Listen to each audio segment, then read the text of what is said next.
What's up, guys? Good to see everybody. Well, first of all, I want to thank the commissioner for the job that he and his office did last year. What a tremendous job of communicating with us, sometimes on a daily basis, and doing a great job of getting us through the season. What a tremendous job I thought that he did personally. We're very proud to be here at SEC Media Day representing the LSU Tigers. I brought two great guys today to represent us, Derek Stingley and Austin Deckles. We could have brought 10. We have a lot of guys that are coming back from our football team that are tremendous leaders. Derek's one of the top corners in America, one of the top players coming back, and has become a tremendous leader for us. Austin Deckles is going to break the record for most games played by any LSU football player this year. But he was instrumental in getting our whole offensive line to come back. I could have brought a whole offensive line back here. They're a tremendous group of young men. Obviously, we're excited about this season. We got a lot of guys returning. We have an experienced team. We have a very good team, a very good coaching staff coming back. And I love the mindset of this football team and the leadership of the football team. A couple of things on offense. We brought back Jake Peets and DJ Mangus to run Joe Brady's offense in 2019, one of the most prolific offenses in the history of football, and that's what we're going to. And I think those guys are going to do a tremendous job. I'm also excited about the acquisition of Brad Davis in the summer, one of the best offensive line coaches in the country, along with Kevin Falk and Mickey Joseph. Those guys are going to do a tremendous job for us. Obviously, on offense, we got to battle at quarterback. I think it's healthy for our football team. I believe in both quarterbacks. Miles Brennan and Max Johnson, I think, are two championship quarterbacks. Whoever wins is going to do a great job at LSU. It's going to be a great battle. We're going to see what happens.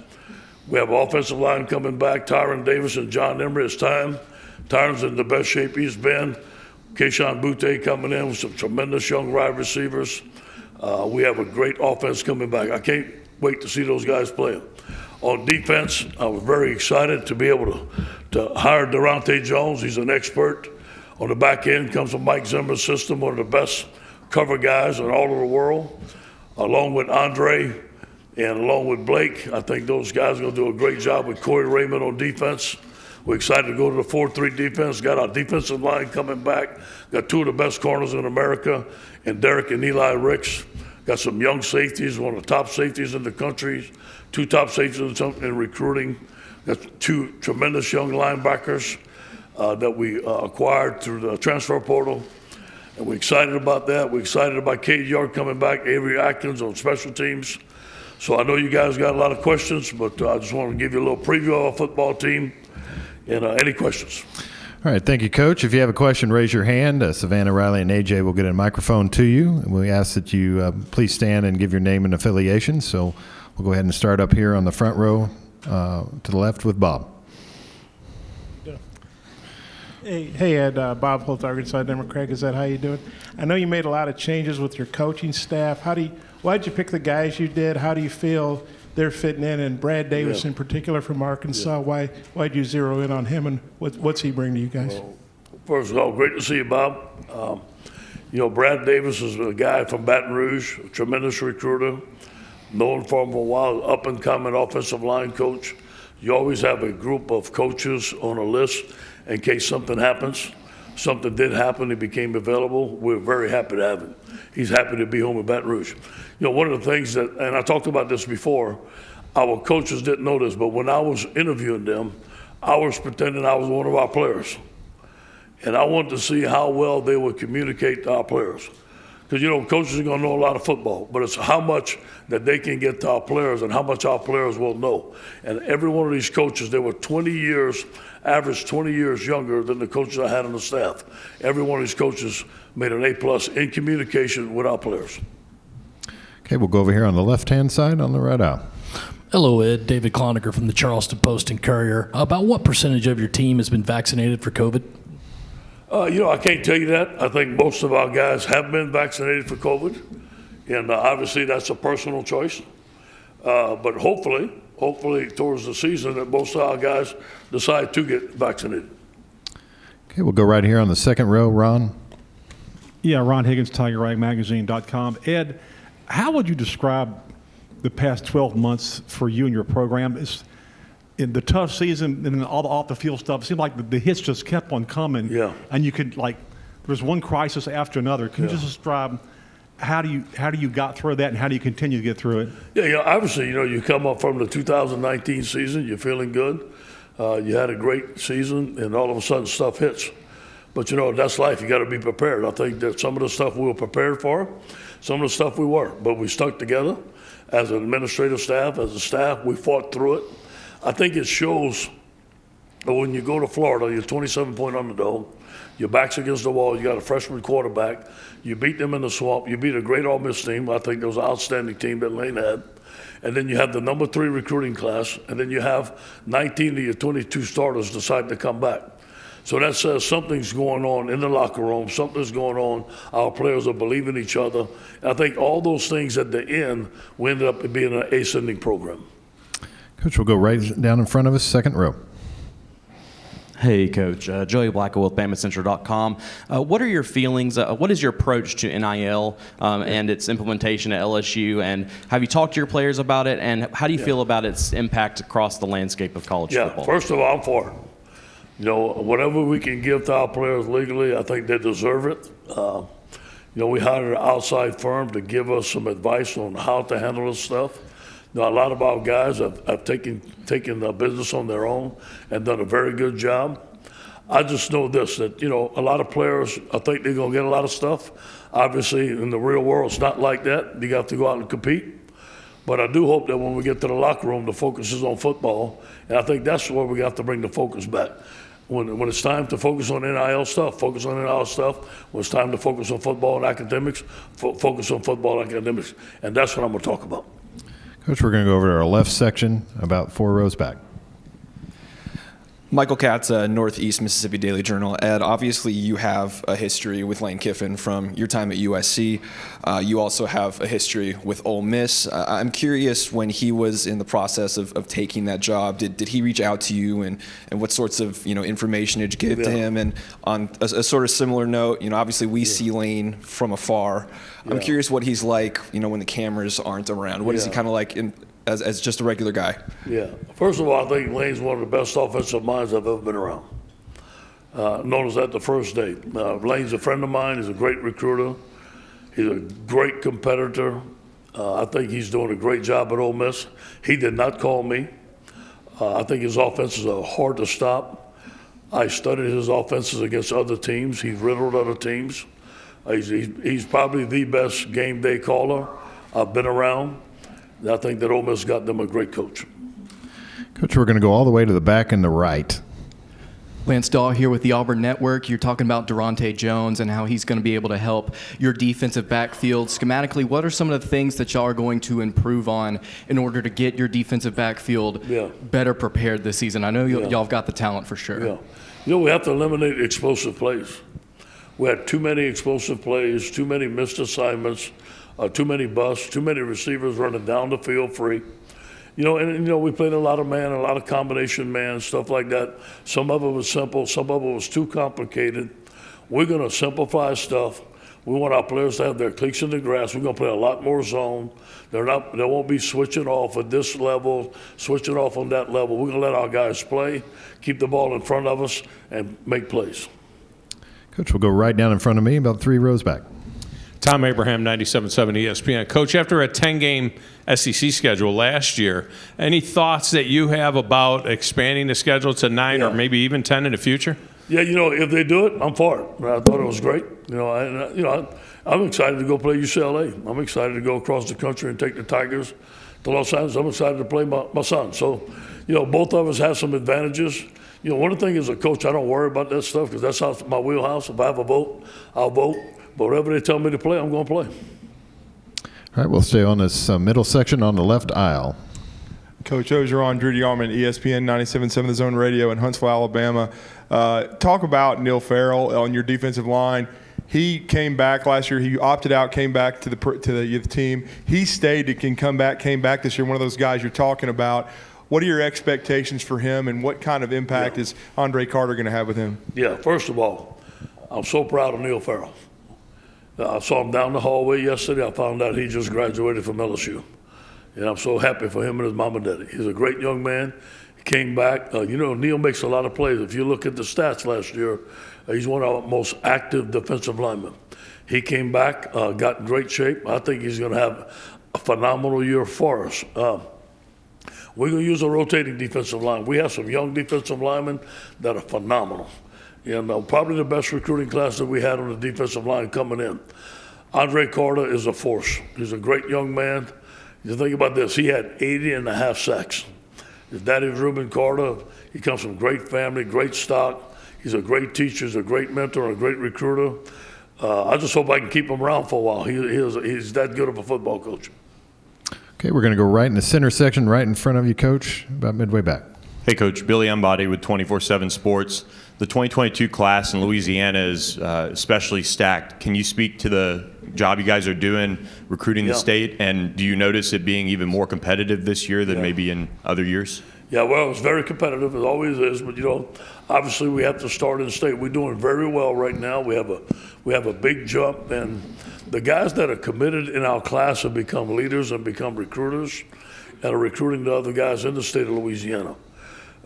We expect some good news coming up soon. We're going to be in some battles to the very end to some of the top players. But I do expect us to get most of these players. I'm not saying we're going to get all of them. I do expect us to get most. Coach, we'll go over to our right side and about three-quarters of the way back. Ed, this is Pete Thamel from Yahoo Sports back here.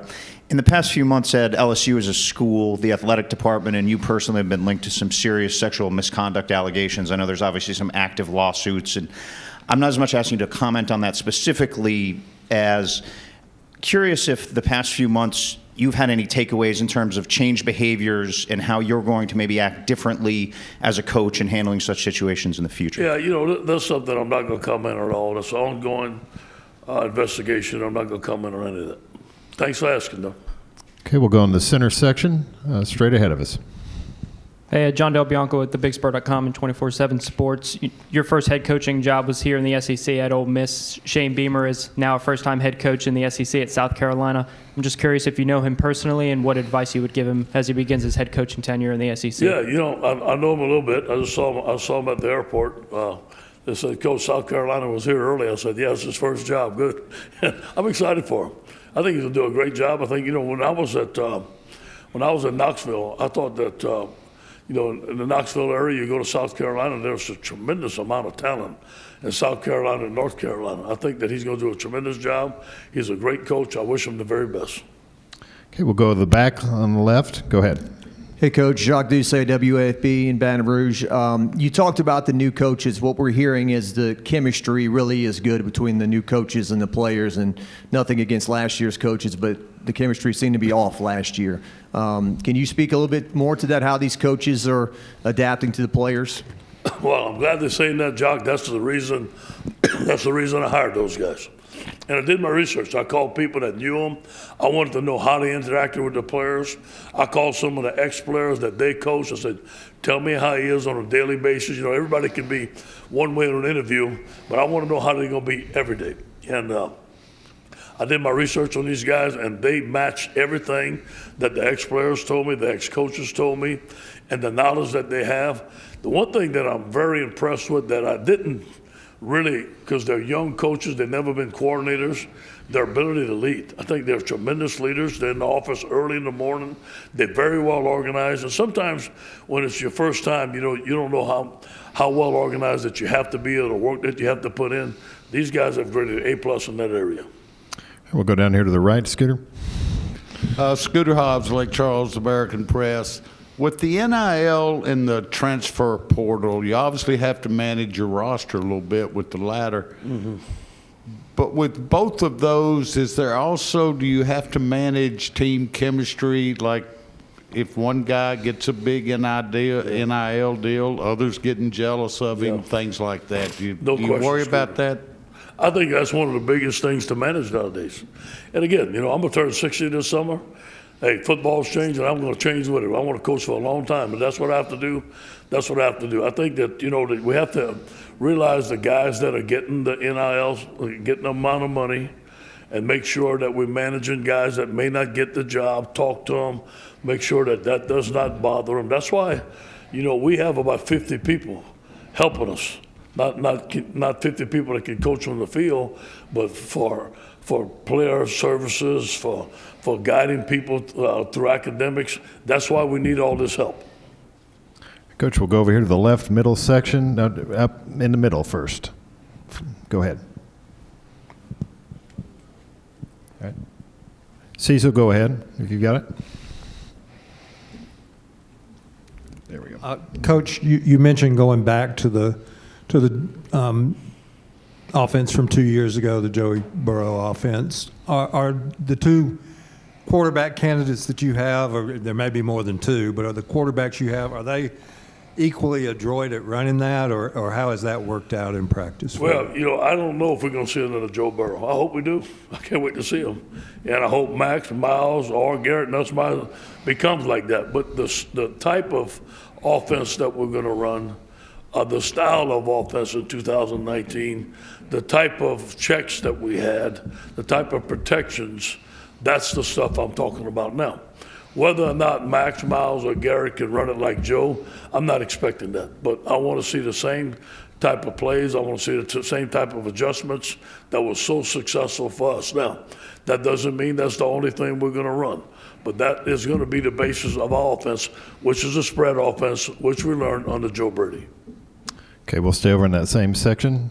Go ahead.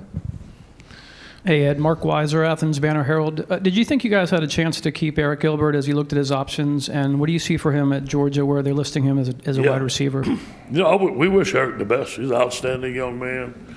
His mama's a great lady.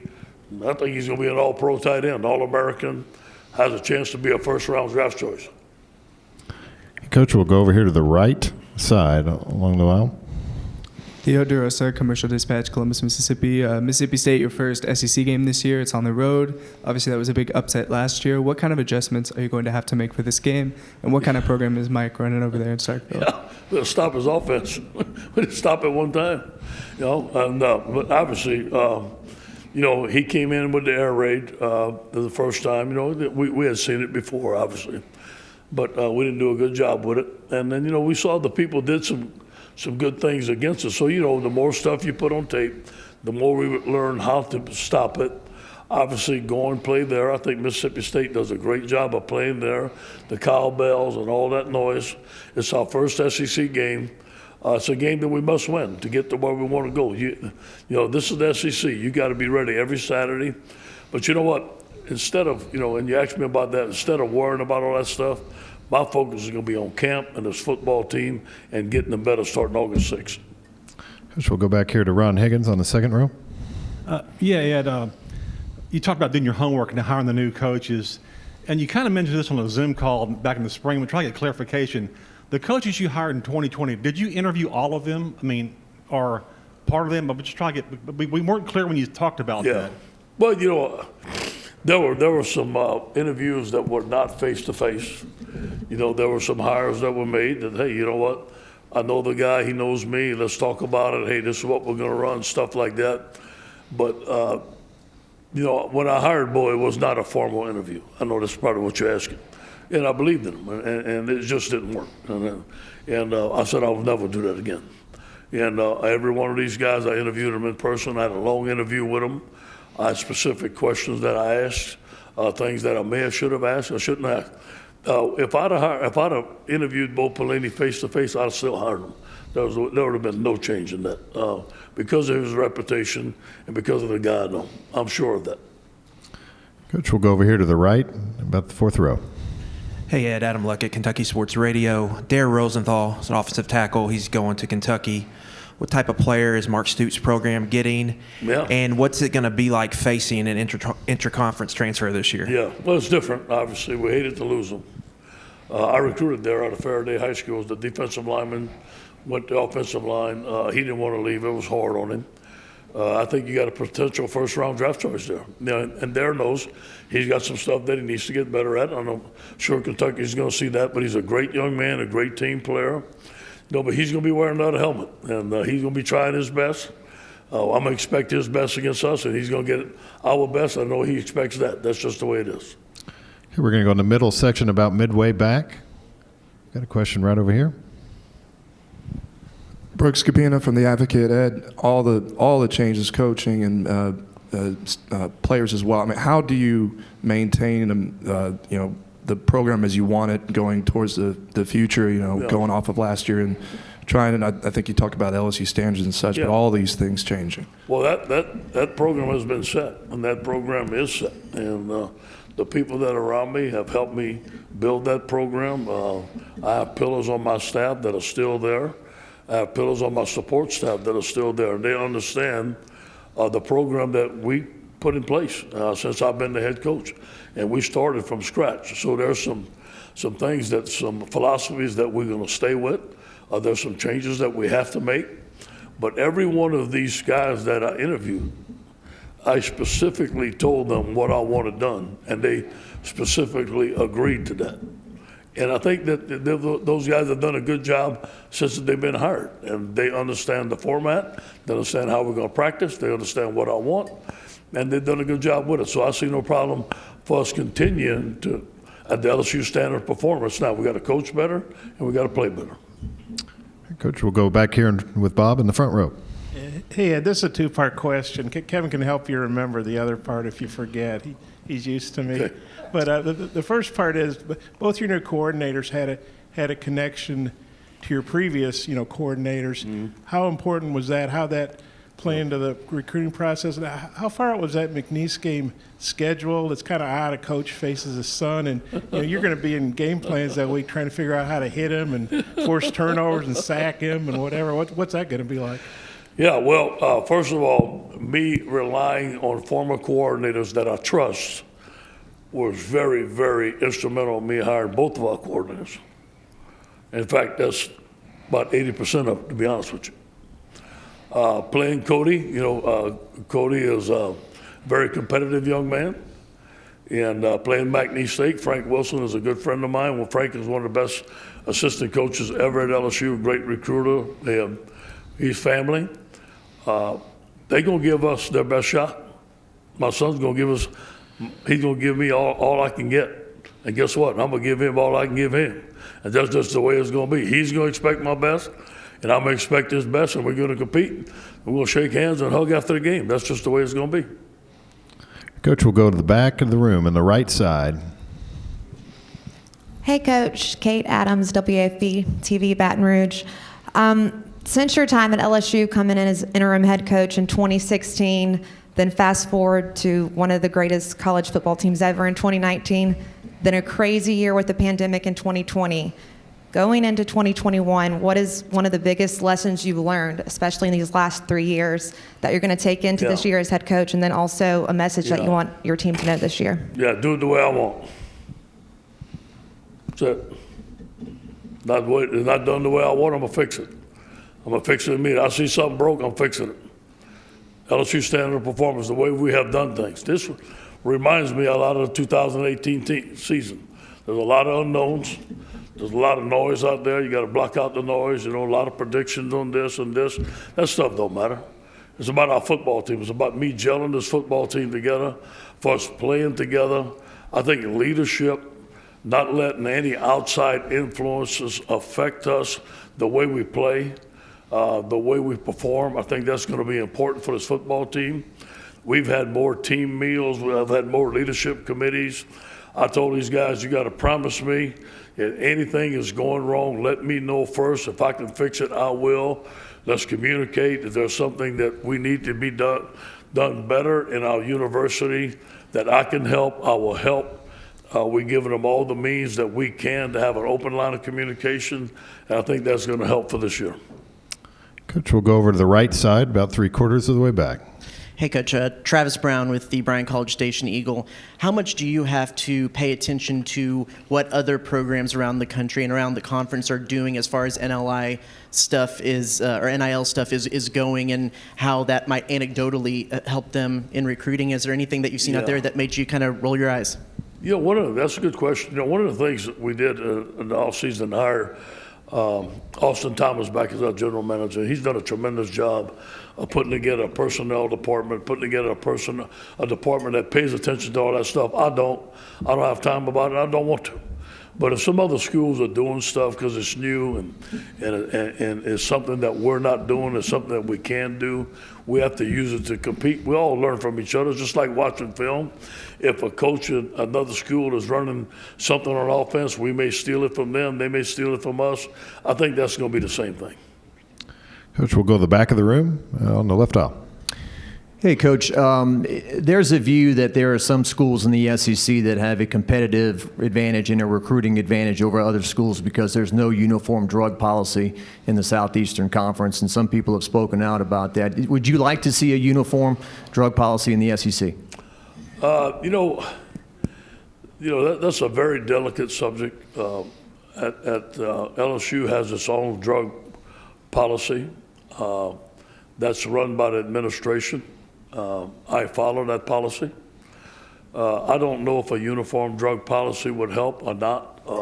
I haven't thought of that question or to give you a great answer. I know that I hear some schools are different than others. I don't know that. I just know what our policy is and we follow it. Okay, we'll go in the center section on the left aisle. Go ahead. Ivan Mazel with on3.com, Ed. Given the number of super seniors this year and the number of seniors that were able to come back, how much will that affect the quality or sophistication of what you see in offenses that play LSU this year? It should be great. I mean, you got some returning guys. COVID helped us. We'd have lost our whole offensive line, our whole defensive line. It'd have been tough to replace all those guys. But these offenses are on fire right now. And I think what you're seeing is guys are coming back, running the same plays, doing the same thing, skill positions. Our skill positions are loaded just like other schools, 7-on-7. There's no more fullbacks. So all those things, I think that you're going to see some explosive offenses on defensive guys. We got to catch up. We're a little bit behind. All right, Coach O, thank you for your time. Thank you, guys. Go Tigers.